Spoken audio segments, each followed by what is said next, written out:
কোরআনের সরকার দরকার আছে না? আরো জোরে বলেন, 50 বছর পরে দরকার না এই মুহূর্তে দরকার?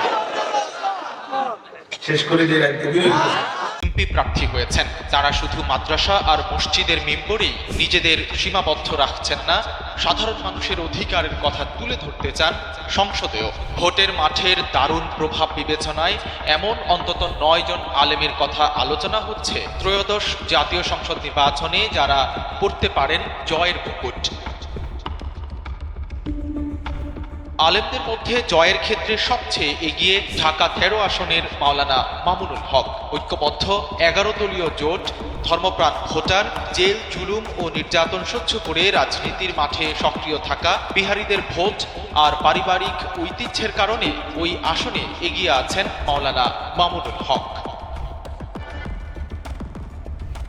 বরিশাল 5 আসনে ইসলামী আন্দোলন বাংলাদেশের মুফতি সৈয়দ মোহাম্মদ ফয়জুল করিমের জয়ী হওয়ার সম্ভাবনা রয়েছে।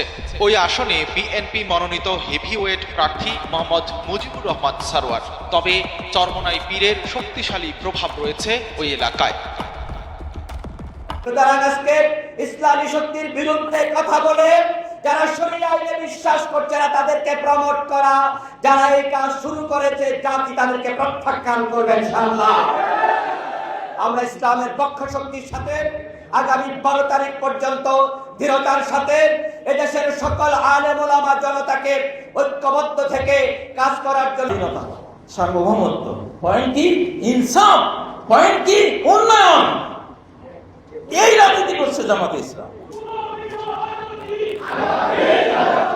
হ্যাঁ, এইবার জামাতে ইসলামী ওলামায়ে কেরাম, খেলাফত মজলিস, আমার অবজারভেশন আমি দেখলাম সবাই এইবার রাজনীতিকে তার মূল খাতে নিয়ে গেছেন। আলহামদুলিল্লাহ। এবার বুঝে এই বিশ্ববিদ্যালয়ের চ্যান্সেলর ছিলেন খোদা আল্লাহ সুবহানাহু ওয়া তাআলা, আর এই বিশ্ববিদ্যালয়ের শিক্ষক ছিলেন আপনার আমার নবী মুহাম্মদ রাসূলুল্লাহ।